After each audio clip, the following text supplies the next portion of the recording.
Good afternoon, I'm Denise Tan, and here are the latest stories at this hour.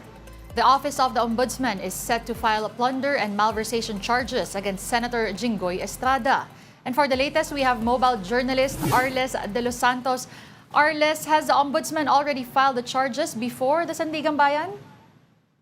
Denise, the Office of the Ombudsman is set to arrive here at Sandigan Bayan at around 2 p.m. to file the formal charges against Senator Jinggoy Estrada in connection to violation to Anti-Graft and Corrupt Practices Act of the country, as well as the plunder and bribery charges in line with his connections and allegations that he is connected or has knowledge in the flood control scandal in the country after he was called or mentioned by then Bulacan 1st District Engineer Bryce Hernandez. But Denise, we are yet to see the information and the witnesses and the evidences that the Office of the Ombudsman that will present in their case. But this is as per the recommendation of the Department of Justice National Prosecution Service that found probability for Estrada to face these charges. Arles, is it possible that this could follow the same scenario as former Senator Bong Revilla's case, where an arrest warrant was immediately issued and he surrendered on the same day? That is actually very much possible, Denise, because in former Senator Revilla's case, the formal complaint was filed at Sandigan Bayan on a Friday. And on a Monday, the arrest warrant was released. And then he surrendered to the PNP at around midnight that time. And around January 20, he was then brought here in the Sandigan Bayan to surrender his warrant of arrest. And then he was then brought to the Payatas, Quezon City jail. And Denise, we're also expecting that once the charges are filed against Senator Jinggoy Estrada, the raffle or the decision where or whatever division that will handle this case will then be revealed later this day. Okay, Arles, before today, may interview, pinapakita natin kanina, Senator Jinggoy said, if this is the price I have to pay for standing on my own principles and what I believe in, so be it. Aside from that, meron pa bang nilabas na statement yung kampo ni Senator Jinggoy Estrada?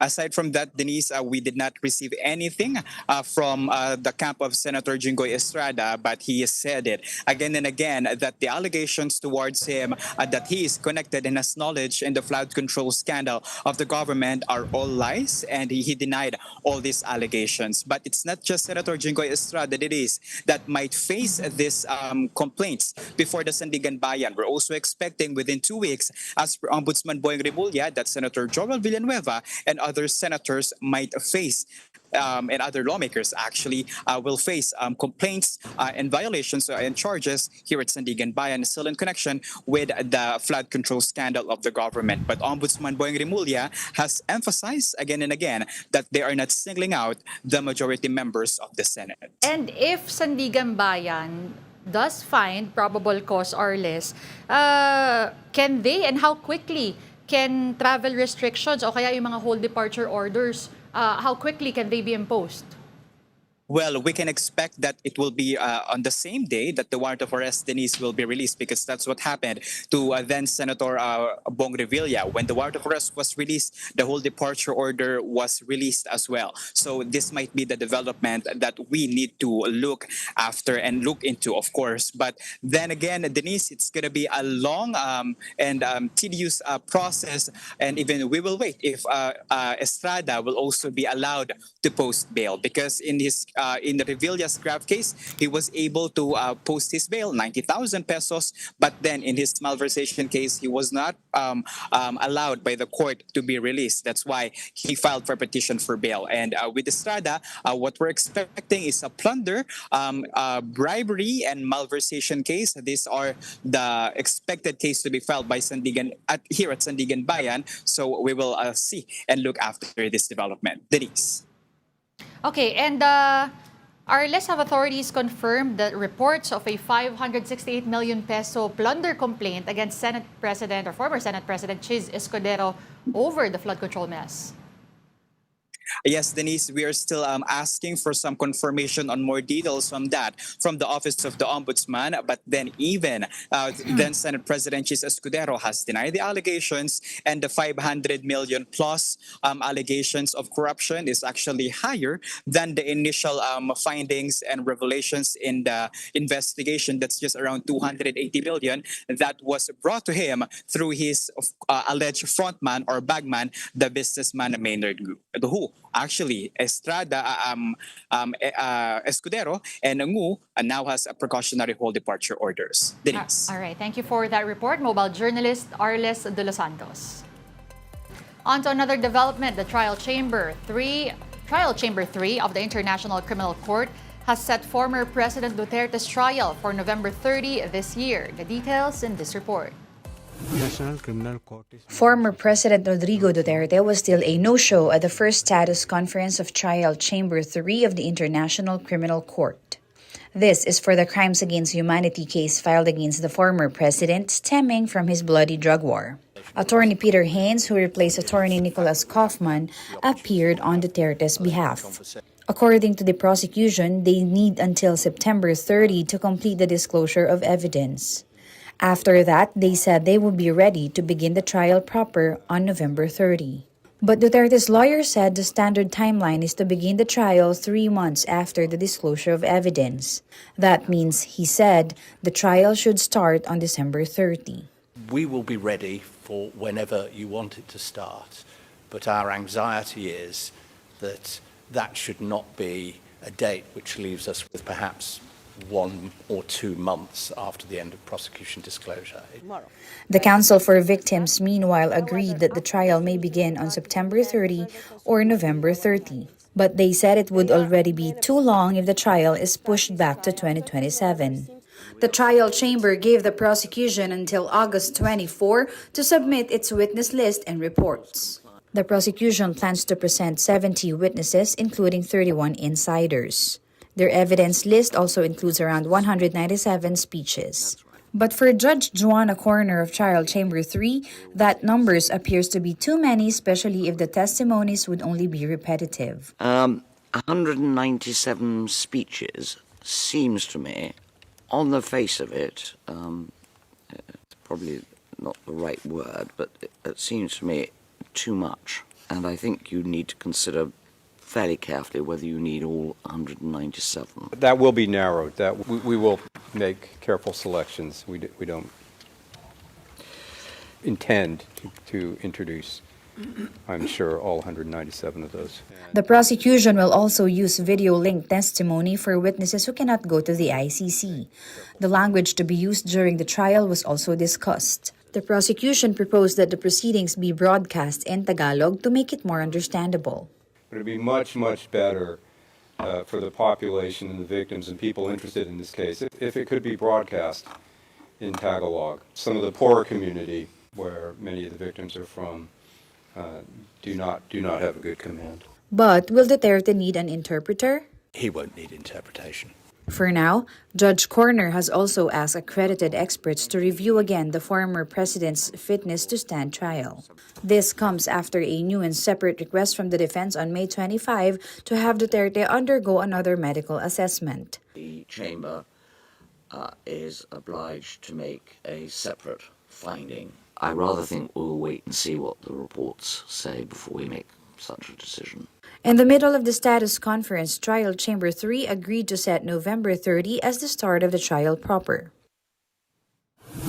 Senator Bato de la Rosa continues to elude law enforcement agencies amid his ICC arrest warrant. And his allies could face charges too. Let's bring in mobile journalist Jazz Paredes. Jazz, what's the update on the manhunt for Bato and the possible raps against people believed to have helped him slip away?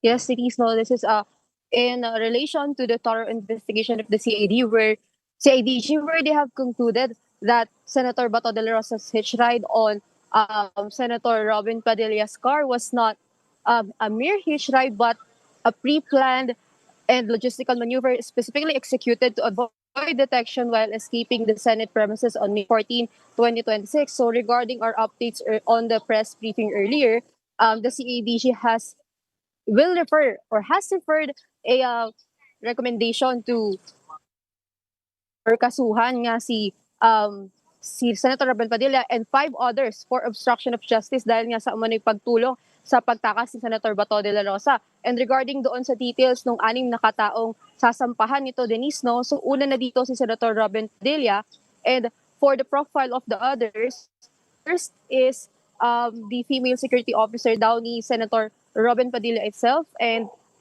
additional detail with this person is dati raw siyang AFP personnel, and the other one na na-identify natin kanina is at anak daw ng tiyuhin ni Senator Robin Padilla, which is the owner ng pickup truck na ginamit as a backup vehicle sa pag-escort sa paglabas ni Senator Bato de la Rosa sa Senate premises, while the others, yung 3 others na hindi natin napakalanan, is yet to be identified. But for now, yan yung kinikilala or yung profile ng 3 katao na kasali doon sa sasampahan ng obstruction of justice as to referred by the CADG. And Denise, as of now, what the details that you have gathered earlier, so na-file daw itong refer nila for a complaint was on May 26, so no Tuesday pa ito nangyari. And actually, Denise, during the briefing earlier, they were very careful on revealing some of the details because they're careful na baka ma-preempt yung investigation and operational matters yung ibang details natin. But as of now, the investigation is still ongoing and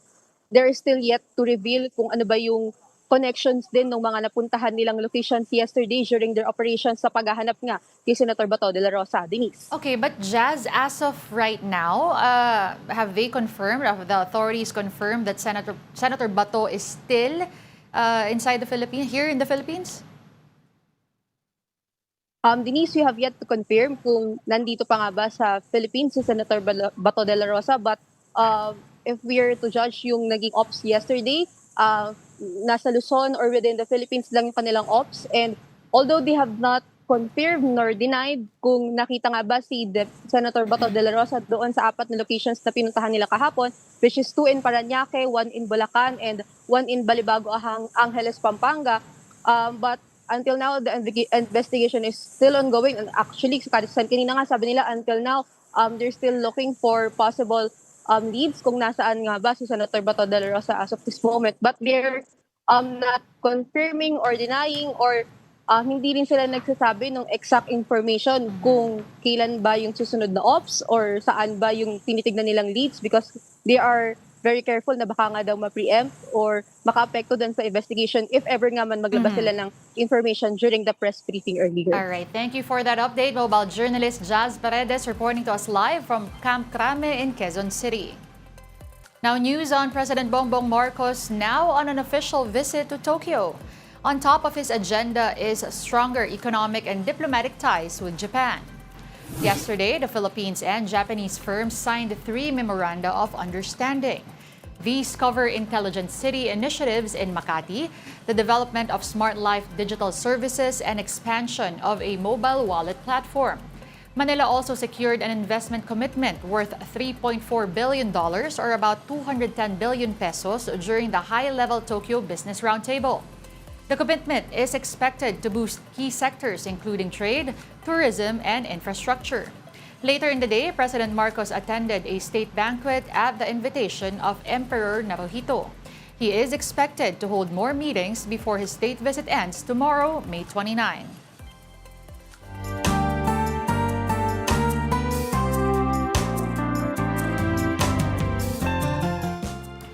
And Filipina tennis star Alex Ayala has been named to the Forbes Asia 30 Under 30 class of 2026. Forbes recognizes the current world number 37 for her meteoric rise in the international tennis scene. Ayala is also being hailed for her Philippine record earnings of $876,000 in single-year prize money last year, on top of corporate endorsements worth over $1 million. The Pinay tennis superstar just turned 21 on May 23. Before this, Alex ended her clay court campaign this year at the French Open, but is staying positive as she prepares for grass courts in the build-up for Wimbledon. Join us again at 2 p.m. for the very latest stories. I'm Denise Tan, and stay tuned to 1 News. We leave you with the projected dangerous heat index levels this Thursday.